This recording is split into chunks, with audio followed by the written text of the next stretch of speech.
আসসালামু আলাইকুম সুপ্রিয় শিক্ষার্থীবৃন্দ, আশা করি মহান সৃষ্টিকর্তার অশেষ রহমতে তোমরা সকলেই ভালো আছো। আজ আমি তোমাদের অষ্টম শ্রেণীর বাংলাদেশ ও বিশ্ব পরিচয় বিষয়ের নবম অধ্যায়ের বাংলাদেশের জনসংখ্যা ও উন্নয়ন এই অধ্যায়ের পার্ট 2 ও 4 সম্পর্কে আলোচনা করব। শিক্ষার্থীরা, গত ক্লাসে তোমরা এই অধ্যায়ের জনসংখ্যা নীতি এবং এই জনসংখ্যা নিয়ন্ত্রণে সরকারি উদ্যোগ সম্পর্কে জেনেছ। এই পর্যায়ে আমরা আজ জানব যে জনসংখ্যা নিয়ন্ত্রণের ক্ষেত্রে বেসরকারি উদ্যোগ কী কী ছিল এবং বাংলাদেশের জনসংখ্যাকে জনসম্পদে রূপান্তর করার কৌশল সম্পর্কে। তোমরা হয়তো জানো যে যে কোনো দেশে যে কোনো উন্নয়নের জন্য শুধুমাত্র সরকারকে এগিয়ে আসলে হবে না। সরকারের পাশাপাশি বিভিন্ন জনগণ, বিভিন্ন সংস্থা, বেসরকারি সংস্থা সব কিছুকে এগিয়ে আসতে হবে,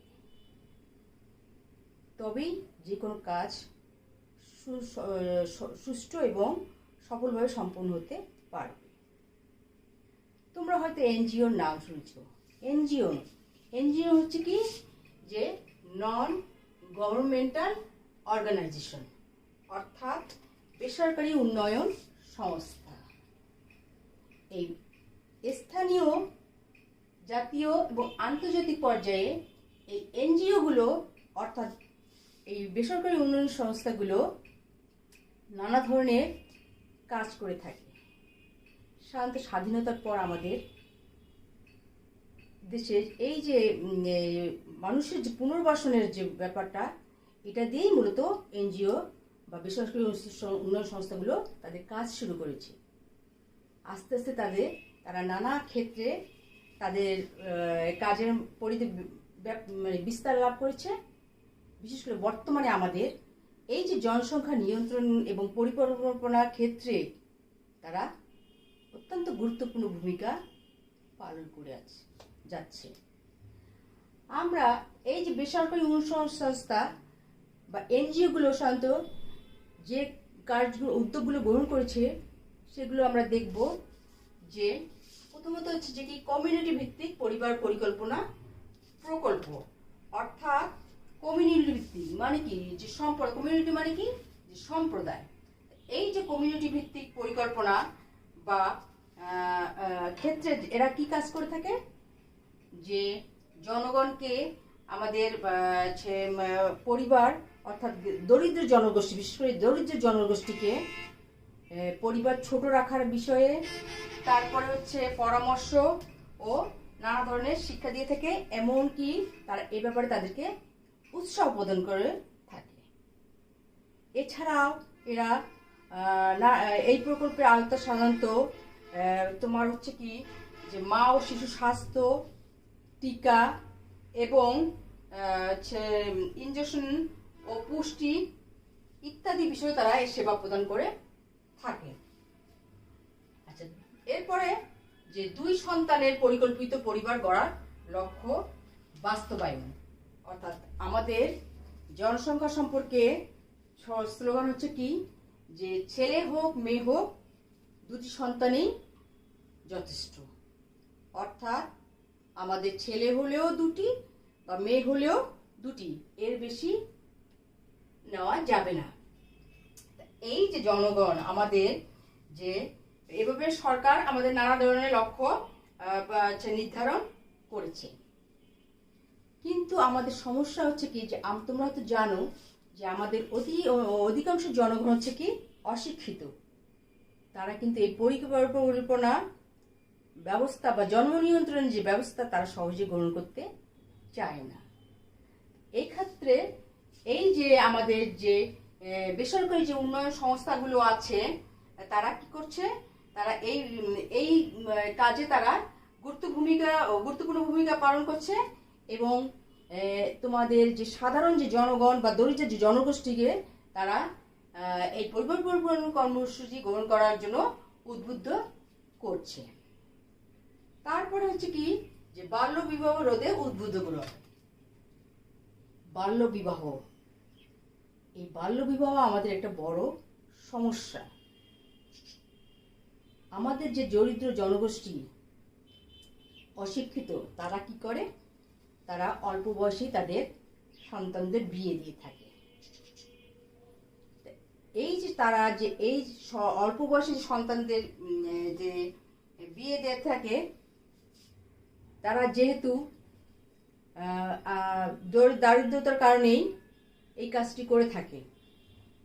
এখন এই অল্প বয়সী বিয়ে হওয়ার ফলে কি হচ্ছে যে অল্প বয়সী আমাদের ছেলেমেয়েরা অতি কম বয়সেই সন্তান জন্ম দিয়ে থাকছে, যার ফলে কি হচ্ছে আমাদের দিন দিন জনসংখ্যাটা বেড়ে যাচ্ছে।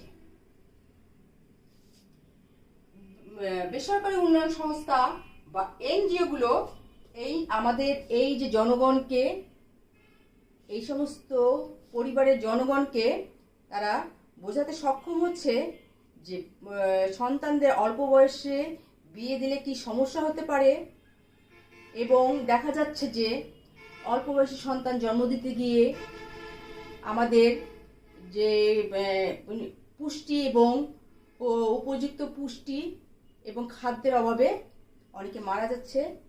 তারা এই সমস্যাগুলো নিয়ে তারা আলোচনা করছে সাধারণ জনগণের মাঝে, এবং তাদেরকে উদ্বুদ্ধ করছে যাতে তারা তাদের সন্তানদেরকে কম বয়সে বিয়ে দিয়ে না থাকে। তোমরা হয়তো দেখে থাকবে বিভিন্ন ক্ষেত্রে যে এখন আসলে আমাদের এই যে বাল্য বিবাহ রোধের জন্য অনেক প্রচেষ্টা চলছে, এবং অনেক ক্ষেত্রে দেখা যাচ্ছে যে আমাদের এই জিনিসটা যখনই কেউ জানতে পারছে তখনই তারা সক্রিয়ভাবে এগিয়ে যাচ্ছে এটাকে রোধ করার জন্য। তারপরে হচ্ছে প্রশিক্ষণ কর্মসূচি কার্যক্রম। আচ্ছা, এই যে বেসরকারি সংস্থাগুলো বা এনজিও গুলো যারা বিশেষজ্ঞ আছে, তারা কি করছে, আমাদের তোমার মা ও শিশুর স্বাস্থ্যসেবা, টিকা এবং তোমার পরিবার পরিবেশ সম্পর্কে জনগণকে প্রশিক্ষিত করছে। আর যারা এই সমস্ত প্রশিক্ষণ গ্রহণ করছে তারা নিজেরা এই সম্পর্কে প্রশিক্ষিত হয়ে তারা বিভিন্ন মাঠ পর্যায়ে যেয়ে তাদের সাধারণ জনগণকে এই সম্পর্কে তারা বুঝাচ্ছে। সচেতনতা কার্যক্রম, অর্থাৎ এই যে জনসংখ্যা মোকাবেলায় যে বেসরকারি উন্নয়ন কর্মসংস্থাগুলো কি করছে, নানা ধরনের উপকরণ তৈরি করছে এবং সেগুলো তারা ব্যবহার করছে। অর্থাৎ দেখা যাচ্ছে যে তারা এই ব্যাপারে কি করছে, যে এ ব্যাপারে তারা বিভিন্ন ধরনের পরিকল্পনা বিষয়ে সাময়িকী, তারপরে হচ্ছে চার্ট,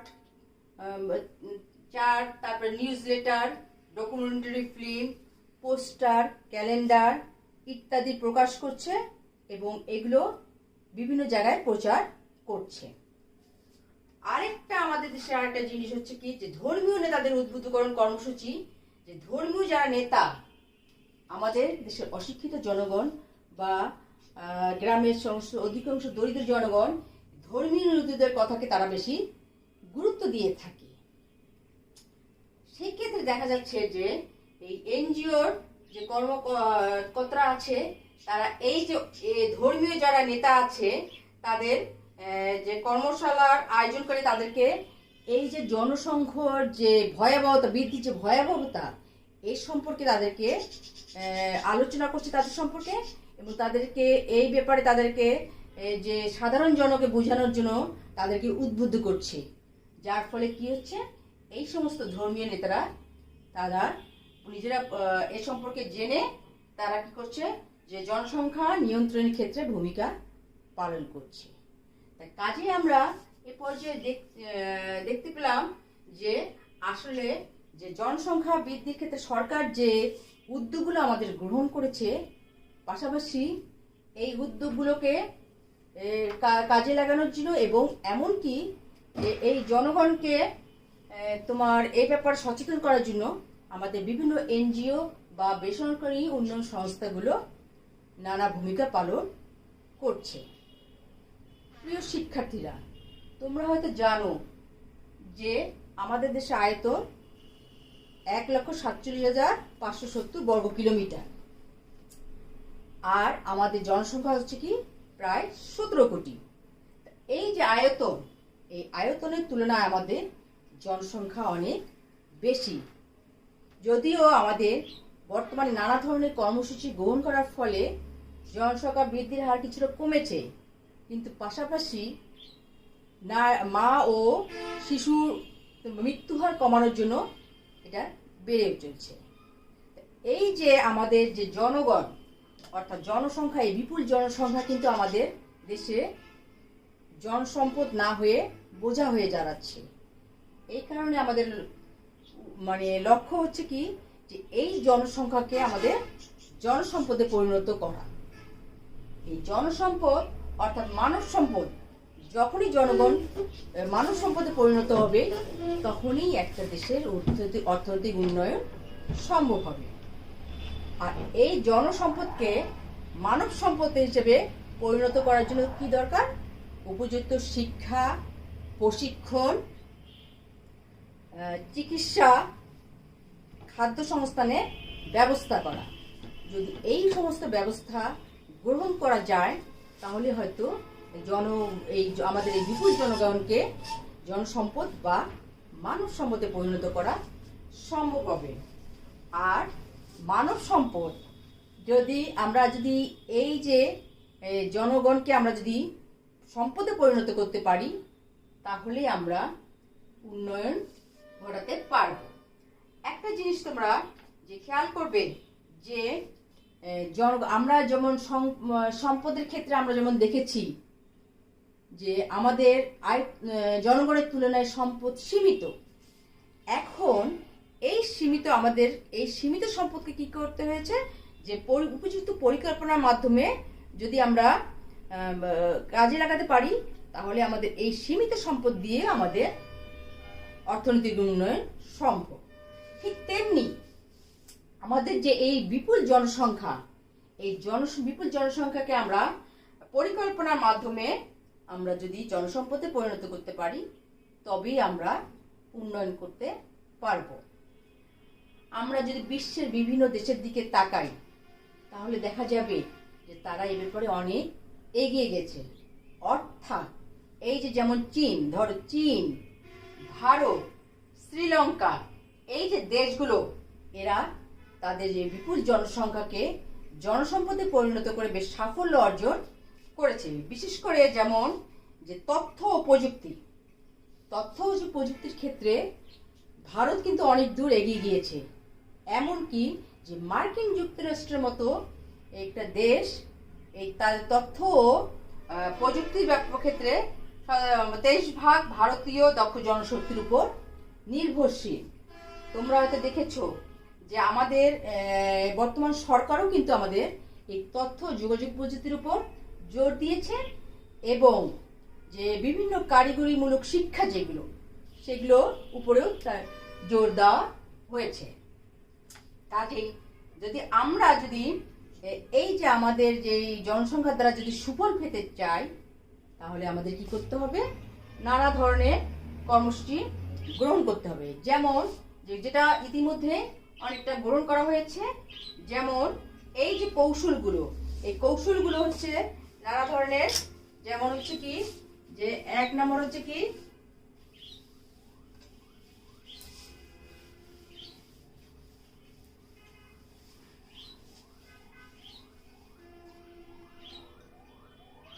কর্মমুখী শিক্ষার প্রসার,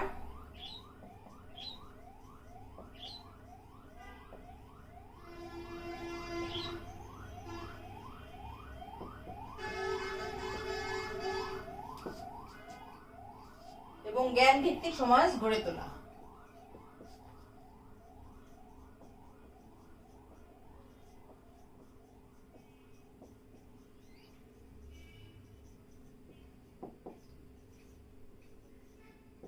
কর্মমুখী শিক্ষার প্রসার। আমরা জানি যে ইতিমধ্যে এই যে এই কর্মমুখী শিক্ষা এর জন্য ব্যাপক উদ্যোগ গ্রহণ করা হয়েছে, এমনকি আমাদের পাঠ্যপুস্তকে এটা অন্তর্ভুক্ত করা হয়েছে। এই জন্য যে বিভিন্ন তোমার যে ব্যবস্থাগুলো, অর্থাৎ আমরা যদি আমাদের যে জনগণকে অর্থাৎ যুব সমাজকে যদি আমরা নানা কর্মমুখী শিক্ষার উদ্বুদ্ধ করতে পারি এবং শেখাতে পারি, তাহলে হবে কি যে তারা আমাদের সম্পদে পরিণত হবে। তারপর হচ্ছে দক্ষতা বৃদ্ধি ও প্রশিক্ষণমূলক কার্যক্রম।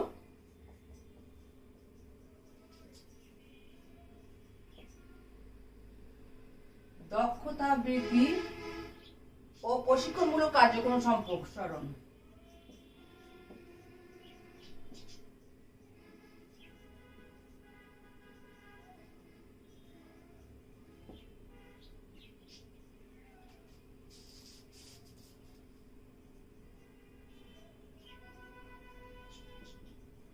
আচ্ছা, দক্ষতা বৃদ্ধি আমাদের যে যে কাজে দক্ষ তাকে যদি আমরা সেই কাজে প্রশিক্ষণ দেই, তাহলে হবে কি যে আমরা এই ক্ষেত্রে একটা সুফল পাবো। অর্থাৎ তারা তাদের যে যে ক্ষমতা আছে সেই ক্ষমতা প্রশিক্ষণের মাধ্যমে কাজে লাগিয়ে আরো দক্ষ হয়ে তারা আমাদের উন্নয়নে কাজ করবে।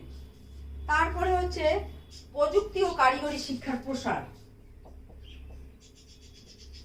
প্রযুক্তি ও কারিগরি শিক্ষার প্রসার। আচ্ছা, প্রযুক্তি ও কারিগরি শিক্ষা অর্থাৎ এই যে আমরা বলি যে ভোকেশনাল বা টেকনিক্যাল এই জিনিসগুলো, অর্থাৎ টেকনিক্যাল যে হাতে কলমে যে শিক্ষা, সেই শিক্ষার প্রসার যদি গ্রহণ করা যায়, অবশ্য অনেক ক্ষেত্রে গ্রহণ করা হয়েছে, তাহলেও হবে কি যে আমাদের যে যুব সমাজ তারা এ বিষয়ে তারা মোটামুটি একটা দক্ষতা অর্জন করে তারা তাদের কাজগুলো বাস্তব ক্ষেত্রে প্রয়োগ করতে পারবে। এবং এই যে শিক্ষাটা, অর্থাৎ তারা হাতে কলমে শিখছে সব কিছু, টেকনিক্যাল হ্যান্ড যেটা বলি আমরা, এর মাধ্যমে তারা মোটামুটি একটা মানে কাজের ক্ষেত্র তারা তৈরি করতে পারছে বা পারবে। সেই কারণে আমাদের কি হচ্ছে যে প্রযুক্তি ও কারিগরি শিক্ষার প্রসারণ ঘটানো হচ্ছে। তারপরে নারী শিক্ষার প্রসার।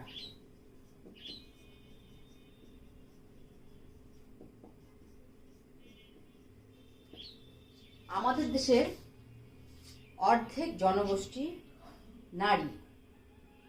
এই বিপুল সংখ্যক নারীকে যদি আমরা শিক্ষিত করতে পারি, তাহলে দেশের উন্নয়ন ঘটানো যায় সম্ভব।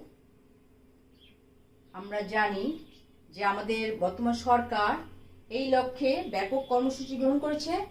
আমরা এক্ষেত্রে সরকারি যে জনসংখ্যা নিয়ন্ত্রণের যে সরকারি যে উদ্যোগগুলো ছিল, সেক্ষেত্রে সেখানে আমরা দেখেছি যে সরকার নারী শিক্ষার প্রসারের জন্য কি করেছে, যে ষষ্ঠ থেকে দ্বাদশ শ্রেণী পর্যন্ত নারীদের তোমার হচ্ছে কি তোমার নারীদের উপবৃত্তির ব্যবস্থা করেছে এবং প্রাথমিক থেকে মাধ্যমিক শিক্ষার্থীদের বিনামূল্যে পাঠ্য বই প্রদান করা হচ্ছে। এছাড়াও যে দেখা যাচ্ছে যে আমাদের যে নারীদের আমাদের এই যে কাজগুলো গ্রহণ করেছে, যার ফলে আমাদের নারীরা মোটামুটি তারা শিক্ষিত হচ্ছে এবং তাদের যে ন্যূনতম যে শিক্ষাটা এবং তারা যে পাচ্ছে, তা থেকে তারা কিন্তু জনসংখ্যার যে বৃদ্ধির যে ভয়াবহতা সে সম্পর্কে তারা বুঝতে পারছে এবং পাশাপাশি তারা কি করছে যে শিক্ষিত হয়ে তারা নানা ধরনের কাজকর্মে জড়িয়ে পড়ছে, যার ফলে কি হচ্ছে জনসংখ্যার যে হারটা বৃদ্ধির হারটা তারা কমিয়ে আনার ব্যাপারে ভূমিকা রাখছে। আচ্ছা, স্বাস্থ্য ও পুষ্টি কার্যক্রমের প্রসার। স্বাস্থ্য ও পুষ্টি কার্যক্রম অর্থাৎ আমরা জানি যে আমাদের যে দরিদ্র জনগোষ্ঠী তারা আমাদের যে খাদ্যের উপযুক্ত খাদ্য এবং পুষ্টি পায় না, যার ফলে তারা শারীরিকভাবে দুর্বল থাকে। আর এই যে এ ব্যাপারে স্বাস্থ্য ও পুষ্টি কার্যক্রমের পোশাক, তা এ ব্যাপারে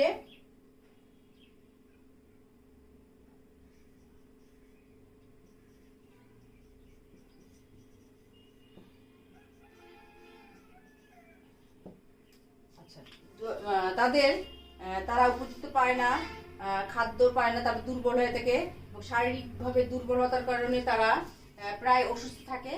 তা এই ব্যাপারে তাদেরকে উপযুক্ত তোমার হচ্ছে খাদ্যের ব্যবস্থা করা এবং প্রয়োজনীয় পুষ্টি যদি যোগানো যায়, তাহলে তারা তাদের শারীরিকভাবে তারা সুস্থ থাকবে এবং মোটামুটি তারা কাজের ক্ষেত্রে, তা না হলে তারা কি হবে, কাজের প্রতি দুর্বল থাকার কারণে কাজের প্রতি তারা আগ্রহ হারিয়ে ফেলবে।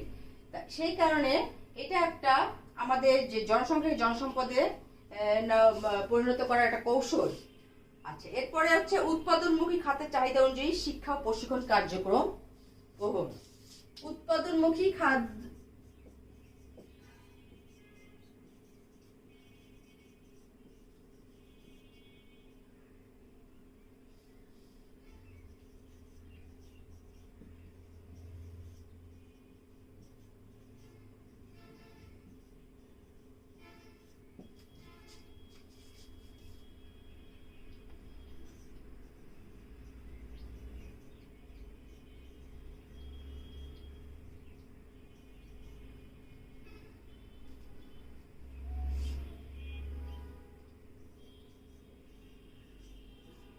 উৎপাদনমুখী খাতের চাহিদা অনুযায়ী শিক্ষা ও কার্যক্রম গ্রহণ, অর্থাৎ শিক্ষা ও প্রশিক্ষণ কার্যক্রম গ্রহণ।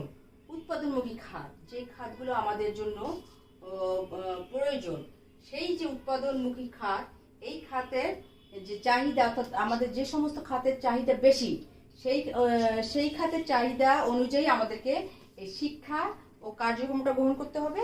যার ফলে কি হবে, তাহলে আমাদের উৎপাদনটা বাড়বে এবং দেশের উৎপাদন বাড়লে দেশের অর্থনৈতিক উন্নয়নের সাধন করা সম্ভব হবে।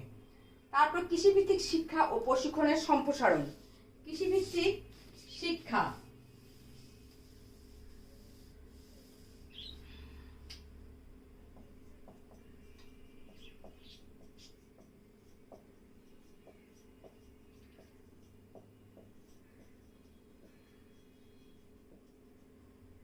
কৃষিভিত্তিক শিক্ষা ও প্রশিক্ষণের সম্প্রসারণ।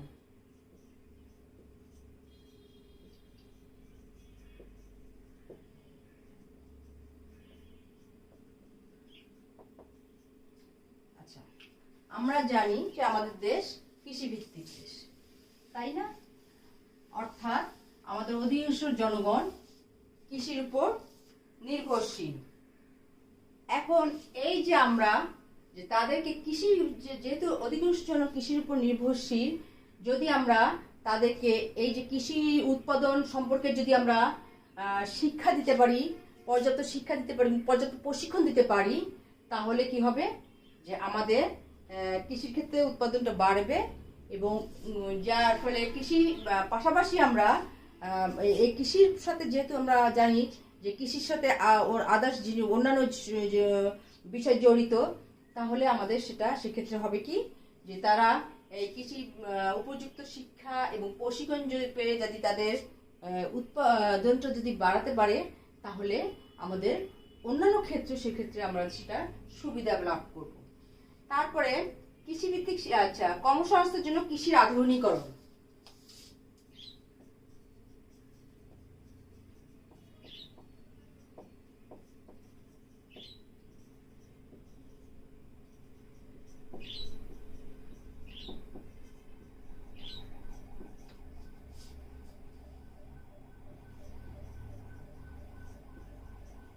কর্মসংস্থানের জন্য কৃষির আধুনিকীকরণ।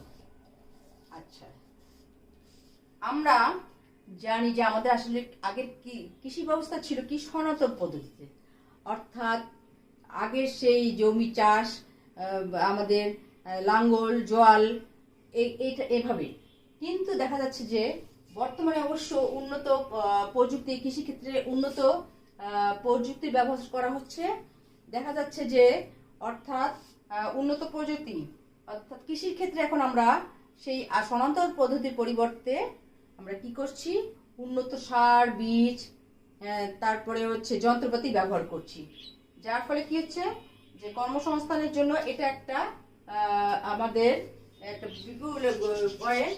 অধিকাংশ কৃষি কর্মসংস্থান, আর কৃষির যখনই উৎপাদন বাড়বে তখন আয় বাড়বে, তখন বিভিন্ন ধরনের কর্মসংস্থানের সৃষ্টি হবে।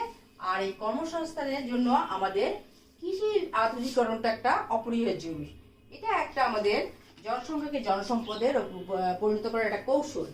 তারপরে আসছে তথ্য ও যোগাযোগ প্রযুক্তিকে অগ্রাধিকার প্রদান।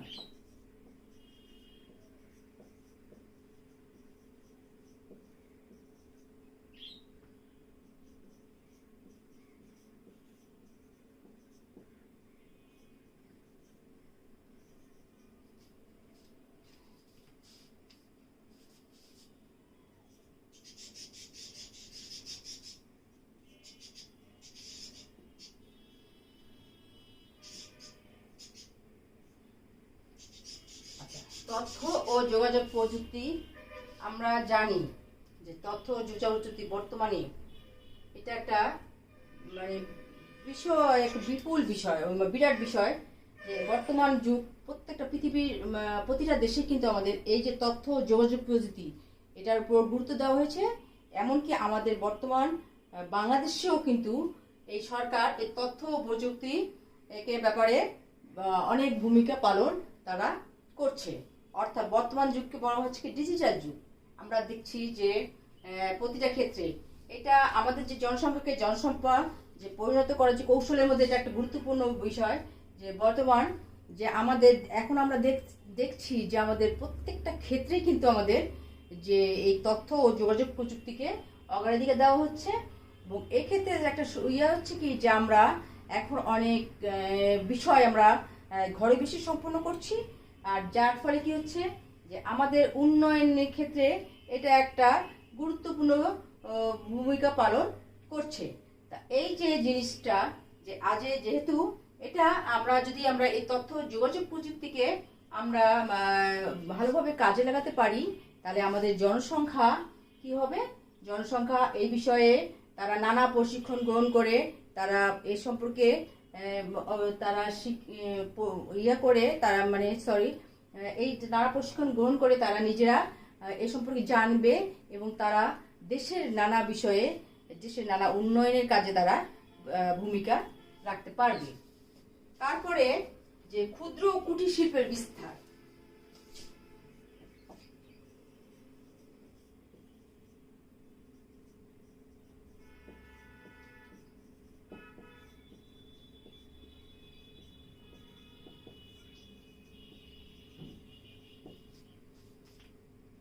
ক্ষুদ্র ও কুটির শিল্পের বিস্তার এটাও আমাদের জনসম্পদকে পরিণত করার একটা কৌশল। অর্থাৎ ক্ষুদ্র ও কুটির শিল্প, ক্ষুদ্র ও কুটির শিল্প কি এটা এমন একটা বিষয় যেখানে আমরা দেখেছি যে এই আমাদের স্বল্প মূলধনে এবং অধিক সংখ্যক জনগণ দিয়ে আমাদের এই শিল্পগুলো ঘটানো সম্ভব, আমাদের এই শিল্পগুলো তৈরি করা সম্ভব। যেহেতু আমরা যদি আমাদের বিভিন্ন ধরনের অর্থাৎ এই যে ক্ষুদ্র কুটির শিল্প এটা পারিবারিক পরিবারের মধ্যেই, পরিবারের সদস্য দিয়েই করা সম্ভব। যার কারণে যদি আমরা এই যে ক্ষুদ্র কুটির শিল্পের যে বিস্তার ঘটানো যায়, তাহলে দেখা যাচ্ছে যে আমাদের অধিক সংখ্যক যে অতিরিক্ত জনগণ, এমনকি নারীরাও ঘরে বসে নানা ধরনের জিনিস তারা তৈরি করতে পারবে। এবং এই যে জিনিসগুলো তারা তাদের যে জিনিসগুলো আমরা দেখতে পাচ্ছি যে আমাদের ব্যক্তিগত এমন কিছু জিনিস আছে, আমাদের বর্তমানে কিন্তু আমাদের এমন অনেক জিনিস আছে যেগুলো আমাদের নিজেদের দেশের সাথে আমরা দেখি যে আমরা বাইরেও এগুলোর চাহিদা রয়েছে। তা আমরা এই সমস্ত যে ক্ষুদ্র কুটির শিল্পে যদি আমরা ভালোভাবে বিস্তার ঘটানো যায়, বিস্তার ঘটাতে পারি, তাহলে কিন্তু আমাদের মোটামুটি বেকার সমস্যার ক্ষেত্রে এটা একটা ভূমিকা পালন করবে এবং বিপুল সংখ্যক জনসংখ্যা তখন তারা আর বেকার বসে না থেকে তারা নিজেরাই পারিবারিক বলয়ে তারা নানা ধরনের কাজ করতে পারবে। আর এরপরে আছে সরকারি ও বেসরকারি উদ্যোগে প্রচুর বৃত্তির ব্যবস্থা করে। এই যে আমাদের সরকারি ও বেসরকারি উদ্যোগে আমাদের যে অনেক মেধাবী শিক্ষার্থী আছে, আমাদের দরিদ্র জনগণের মধ্যেও অনেকে মেধাবী আছে। আমরা দেখতে পাই যে প্রতি বছর যে আমাদের গ্রাম অঞ্চলে যে প্রতিটা যে আমাদের যে পরীক্ষাগুলো, তাতে আমরা দেখতে পাই যে গ্রাম অঞ্চলে অনেক মেধাবী গরিব মেধাবী শিক্ষার্থী রয়েছে। তারা দেখা যাচ্ছে যে অনেক সময় তারা তাদের অর্থের অভাবে হয়তো তারা তাদের যে কাঙ্ক্ষিত যে লক্ষ্য অর্জনে তারা যেতে পারে না। তাহলে এক্ষেত্রে দেখা যাচ্ছে যে যদি এই সমস্ত সরকারি বেসরকারি উদ্যোগে যদি প্রচুর এই সমস্ত গরিব মেধাবী শিক্ষার্থীকে যদি উচ্চতর শিক্ষা এবং উচ্চতর প্রশিক্ষণের জন্য আমরা বাইরে পাঠাতে পারি, তাহলে এরা হচ্ছে কি যে দেশের জন্য একটা বিরাট সম্পদ, অর্থাৎ সম্পদ হতে পারে। বর্তমানে অবশ্য এই ধরনের নানা বৃত্তির ব্যবস্থা করা হয়েছে এবং সরকারি বেসরকারি আমরা দেখতে পাই যে বিভিন্ন বৃত্তি, যেমন প্রথম আলো, তারপরে হচ্ছে বৃত্তি, তারপরে দেখা যায় ডাচ বাংলা ব্যাংক এবং এরকম আরো অনেক সময় আছে যারা কি করে এই সমস্ত গরিব মেধাবী অথবা শিক্ষার্থীদেরকে নানা ধরনের বৃত্তি প্রদান করা এবং করে থাকে এবং তাদেরকে নানাভাবে সহায়তা দিয়ে থাকে। এর ফলে তারা হচ্ছে কি তারা তাদের যে প্রতিভাটা, তারা প্রতিভা বিকাশের সুযোগ পায় এবং তারা এমনকি তারা বাইরে যে এই শিক্ষা নিয়ে এবং প্রশিক্ষণ নিয়ে তারা দেশে ফিরে এসে দেশের উন্নয়নে কাজ করে থাকে। এই যে জিনিসগুলো এখন আমরা দেখা যাচ্ছে যে যদি আমরা এই যে কেননা আমরা এতক্ষণ থেকে তোমরা হয়তো জানলা যে আসলে জনসংখ্যাকে আমরা জনসম্পদে পরিণত করতে পারি যদি আমরা এই সমস্ত কৌশলগুলো গ্রহণ করে থাকি। কেননা আমাদের যে আমাদের অদক্ষ মানুষ নয়, অর্থাৎ দক্ষ মানুষই পারে কি আমাদের যে অর্থনৈতিক উন্নয়নে ভূমিকা রাখতে পারে। এমনকি আমরা জানি, তোমরা হয়তো জানো যে বিদেশ বাইরের অনেক দেশ তারা কি করে বিদেশ থেকে তারা মানব সম্পদ তারা মানব সম্পদ নিয়ে থাকে, কিন্তু আমাদের দেশ থেকেও অনেক লোক বাইরে যায়। কিন্তু যদি তারা মোটামুটি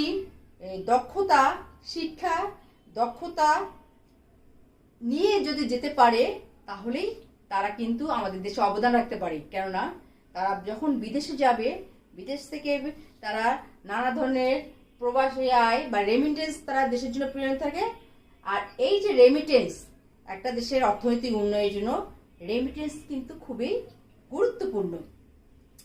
আমরা কাজেই যদি এক্ষেত্রে আমরা আমাদের এই বিপুল যে জনসংখ্যা, এই জনসংখ্যাকে যদি আমরা উপযুক্ত শিক্ষা দিতে পারি, প্রশিক্ষণ দিতে পারি এবং তখন মোটামুটি একটা দক্ষ জনসংখ্যা হিসেবে পরিণত করে তাদেরকে আমরা বাইরের দেশে পাঠাতে পারি, তবেই আমরা কি করতে পারবো যে তারা আমাদের দেশে ভূমিকা রাখতে পারবে এবং আমরা উন্নয়নের দিকে এগিয়ে যেতে পারবো। সুতরাং আমরা বুঝতে পারছি যে তোমরা হয়তো বুঝতে পারছো এ পর্যন্ত যে আসলে সবকিছু অর্থাৎ সবকিছুর জন্য দরকার আমাদের যে এই সকলকে এগিয়ে আসা। এই যে যদি আমরা এই সমস্ত ব্যবস্থা গ্রহণ করতে পারি বা এই সমস্ত ব্যবস্থা নিতে পারি এবং আমাদের জনসংখ্যাকে যদি আমরা জনসম্পদে পরিণত করতে পারি, তবেই আমরা আস্তে আস্তে উন্নয়ন করে পারব। সুতরাং আমরা আজ এই পর্যন্তই। পরবর্তীতে আমরা অন্য কোনো দিন অন্য কোনো বিষয় নিয়ে তোমাদের কাছে আসব। তোমরা সকলে ভালো থেকো। ধন্যবাদ।